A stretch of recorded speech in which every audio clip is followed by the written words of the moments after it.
Sally is in a spot of bother. Coffee, 10:30, boss's office. Don't be late. Oh, and of course, leave that general English at the door. The boss means business. Understandably, Sally is feeling a little flustered. A last-minute email from the boss's PA has sent her day into a spin. You see, she's been invited to a little chat with the boss over coffee. But of course, it's never just a chat, is it? Now, in actual fact, what lays before Sally is 100 different ways she could potentially sabotage her professional image in front of the most important person in the company. A 30-minute round of unrestricted, unknown business English dialogue. 30 terrifying minutes. So, what can Sally do to ensure that she is seen as a credible and competent professional in the eyes of her native English boss?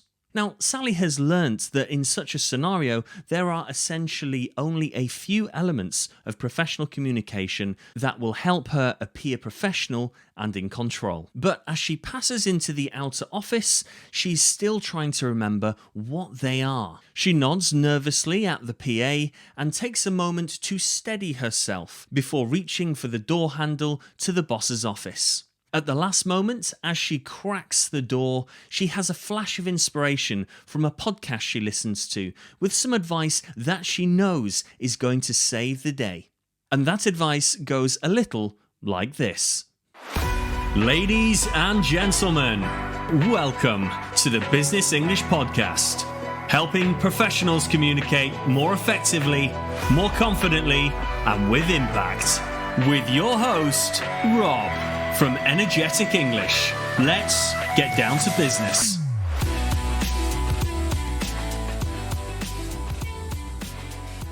So, with Sally now potentially moments from disaster, she only has a few seconds to come up with a professional communication style that is going to show her boss just how professional and competent she really is. What did Sally remember as she walked through the door? This episode on the pro use of modals, of course.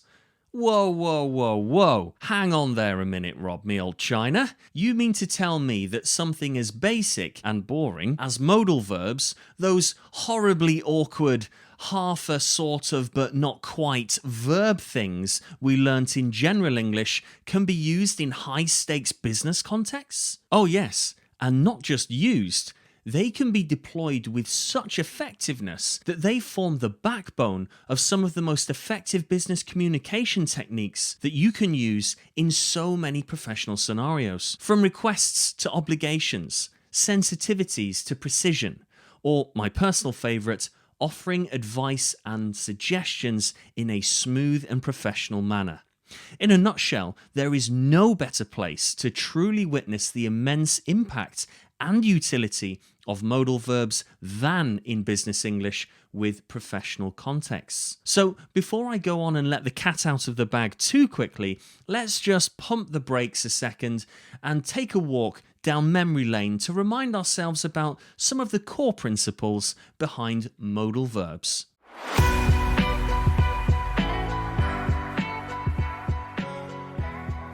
Alright, let's jump right into the heart of today's topic, understanding modal verbs in professional English. When we talk about modals, we're referring to those auxiliary verbs that express necessity, possibility, permission, or ability. These include words like can, could, may, might, shall, should, will, would, and must.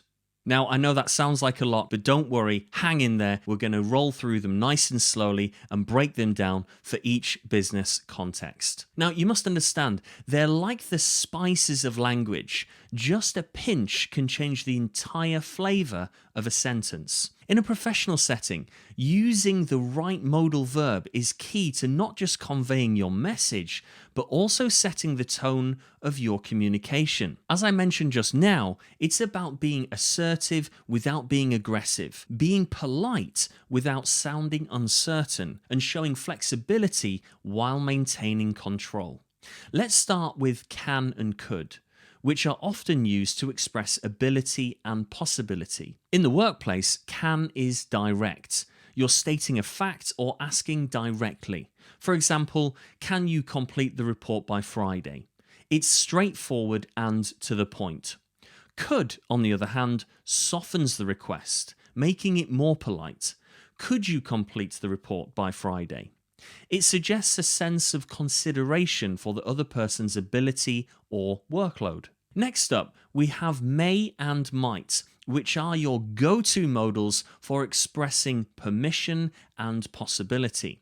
May is more formal, often used in requests or granting permission. May I leave early today shows a formal request for permission. Might is less certain, used to suggest a possibility or a polite suggestion. You might want to check the figures again. It's a gentle way of giving advice without sounding too direct. Shall and should are about suggestions and obligations. Shall is quite formal and is often used in offers or suggestions in a business context. Shall we begin the meeting is a polite way to initiate something. Should implies a recommendation or piece of advice. You should consult with the team before deciding. It's like giving friendly but professional advice. Will and would are all about the future and making polite requests. Will indicates future actions or a decision. Will you handle the client meeting? It's direct and about something that will happen in the future. Would, on the other hand, like could, is about being polite. Would you mind sending me the document? It's a courteous way of asking. Finally, we have must, the strongest of them all. Must is used to express obligation or necessity. We must meet the project deadline. It's about conveying the importance or urgency of something. Now, why does all this matter in business? Well, as we all know, as professionals, the way you phrase your sentences can greatly impact how your message is received. Using the right modal verb can build relationships, show respect, and create an environment of cooperation. And obviously, not using them in the correct way can have the opposite effect. So, with all that in mind, we now know that Sally is making a great decision when it comes to smoothing out her professional communication with her boss.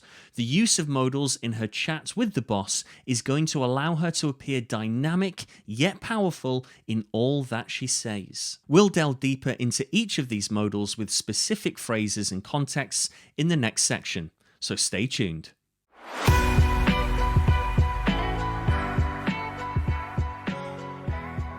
Right, we're now moving into the heart of today's episode, where we'll explore practical applications of modal verbs in business English. I'm going to give you phrases for each modal verb and then use them in a business context, so you can understand exactly how and when to use them. After saying each phrase in this section, I will be leaving a little pause for you to repeat the sentence back to practice your pronunciation and delivery. The magic pause is there for you, so do use it wisely. Let's start with can and could, which, as we have mentioned before, are used to express ability and make polite requests.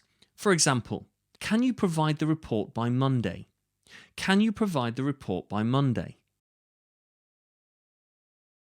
When using this phrase, you're directly asking someone about their ability to do something within a specific time frame. In contrast, could we discuss this in tomorrow's meeting? Could we discuss this in tomorrow's meeting? This one is a softer, more polite way to suggest a discussion.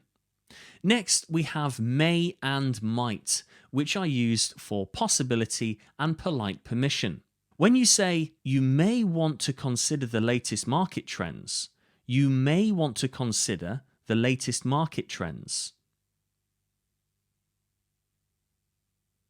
It's like giving a gentle suggestion without being too direct. And with, might I suggest a different approach? Might I suggest a different approach? You're offering a suggestion politely. Moving on to shall and should, shall is more formal and is often used to make suggestions or offers. For instance, shall we proceed with the proposed plan? Shall we proceed with the proposed plan? This is a formal and collaborative way to suggest moving forward. Now, should is used for giving advice. For example, you should check with the legal team before finalizing. You should check with the legal team before finalizing. It's like a friendly nudge in the right direction. Will and would are next, mainly used for future actions and polite requests. Will you oversee the project implementation? Will you oversee the project implementation? This is a straightforward way to delegate a task. Then there is, would it be possible to reschedule our meeting? Would it be possible to reschedule our meeting? This is a very polite way to ask for a change. And finally, like last time, must is for expressing obligation or necessity. For example, we must comply with industry regulations. We must comply with industry regulations. This sentence communicates an obligatory action. Another one here is, you must submit the financial reports by Friday. You must submit the financial reports by Friday. This implies a strong necessity or requirement. Remember, these aren't just phrases, they are powerful tools in your communication arsenal. They can help you navigate complex professional scenarios with ease and effectiveness. By practicing these phrases, you're not only improving your language skills, but also your ability to engage more confidently in a business meeting. Now, for a deeper learning experience, let's hear these modals in action with some contextual examples. Imagine you're in a project deadline scenario and you need to be direct but polite. You might say, could we prioritize the marketing report for the next team meeting? Could we prioritize the marketing report for the next team meeting? Or here's another scenario. In a strategic planning meeting, to suggest a possibility, you might want to say, might we consider expanding into the European market next quarter? Might we consider expanding into the European market next quarter? You know, it's just incredible how these small changes in language can dramatically alter the tone and effectiveness of your communication. As you practice these modal verbs, think about the tone you want to set and the response you want to elicit. It's all about striking the right balance. Alright, that wraps up our exploration of modal verbs and their practical applications in business English. Practice these phrases, use them in your daily interactions, and observe the real difference they make. Next, we're going to move on to the common mistakes professionals make with modal verbs in a business context.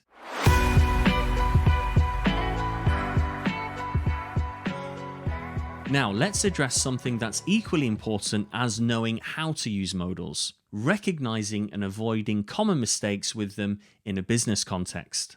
These little errors can significantly impact the clarity and professionalism of your communication. The first common mistake is overusing will and would. While these modals are great for indicating future actions or polite requests, overusing them can make you sound less confident. For instance, saying, I will try to attend the meeting, can sound uncertain. It's much better to say, I plan to attend the meeting, which shows more commitment. Another frequent error is using can when may or might would be more appropriate, especially when asking for permission or suggesting something. Saying, can I leave early today in a formal setting might come across as too direct. Instead, may I leave early today is more polite and respectful. Now, misusing should and must is also a common pitfall.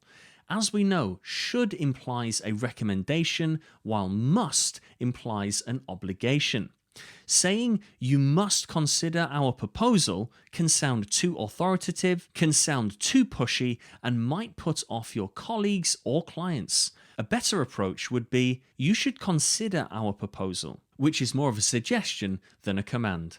Now, clearly there are many more errors out there, but I just wanted to highlight a couple of the common ones to keep you on the straight and narrow. Remember, the key to effective modal usage is not just about the grammar, it's about understanding the nuances of tone and formality.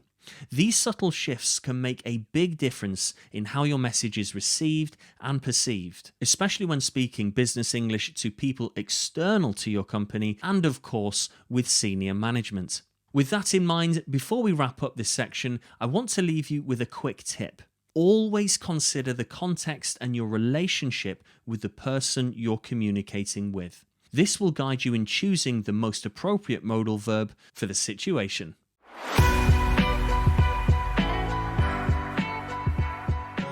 As we come to the close of today's episode, remember the power of these modals lies in their subtlety. They can transform a simple sentence into a powerful tool for professional communication. The key takeaway here is to always consider the context, your relationship with the audience, and the message you want to convey. Before we sign off, I encourage you to practice what we've covered today. Use these modal verbs in your emails, meetings, and daily conversations. Observe how their use can change the tone of your communication and the responses you receive. Believe me, it really matters. If you found this episode helpful, be sure to tune in next time for more insights into business English. And if you have any questions, comments, or topics you'd like us to cover in the future, please feel free to reach out. We love hearing from our listeners and incorporating your feedback into our podcast. Just before we bounce, you'll be pleased to know that Sally and her splendiferous use of modal verbs during the chats with her boss earned her the management position she'd been angling for in Western Europe. Thank you so much for joining me today on the Business English Podcast. I've been Rob, and it's been a pleasure helping you navigate the world of business English. Until next time, keep practicing, stay confident, and naturally, keep it strictly business. You have been listening to the Business English Podcast. Remember to subscribe, leave a review, and we'll see you next time.